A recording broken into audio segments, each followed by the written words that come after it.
Alors, bonjour les élèves, tel que promis aujourd'hui, on va regarder une petite phrase de dictée ensemble. Aujourd'hui, virgule, Léo est très fatigué car il a des énormes douleurs au dos et à la gorge. Alors, de qui ou de quoi on parle dans la phrase? On parle de Léo. Donc, Léo, c'est mon sujet. Comment je peux confirmer que c'est le sujet? Je peux l'encadrer de c'est Léo qui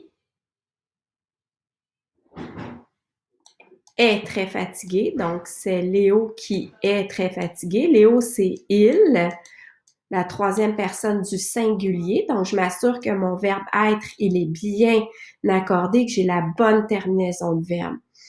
Très fatigué car il a des énormes douleurs au dos. Aujourd'hui, c'est un complément de phrase parce que je peux l'effacer. Ma phrase va avoir quand même du sens.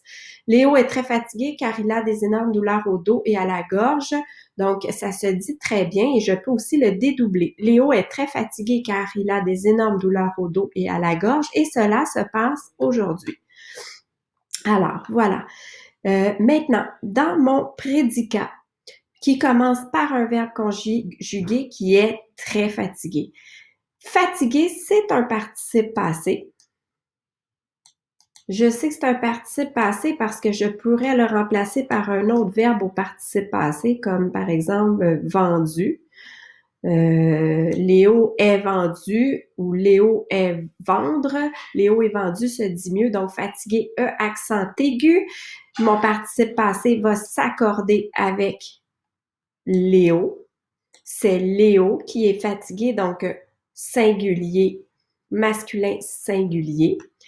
Maintenant, dans ce complément de phrase-là ici, car il a des énormes douleurs au dos et à la gorge, je peux aussi me poser la question de qui on parle dans ce complément-là. On parle de il, qui est le sujet du verbe avoir ici, il a. Donc, on s'assure que notre verbe, il est bien conjugué.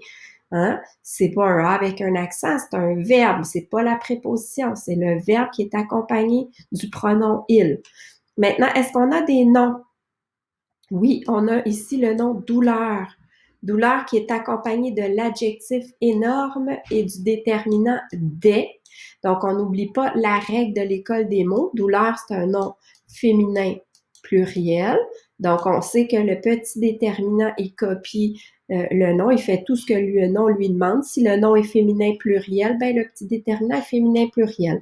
Tandis que l'adjectif, je l'ai toujours dit, c'est un copieur, il copie le nom. Donc, dans ce cas-ci, douleur est féminin pluriel. Énorme doit aussi être au féminin pluriel. Donc, on s'assure qu'on a bien fait nos accords.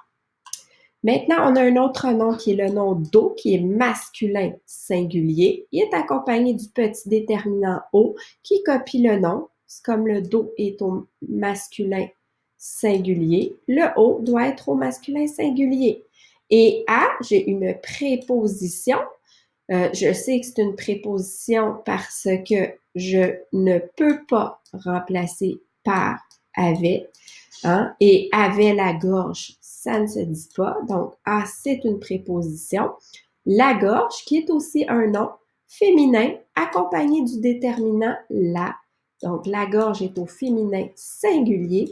Donc, le petit déterminant, il fait ce que le nom lui demande. Il est lui aussi au féminin singulier. Alors, voilà pour la dictée étudiée d'aujourd'hui. Et la semaine prochaine, ça sera à ton tour de faire de même avec les deux phrases que je vais t'envoyer. Alors, bonne fin de journée!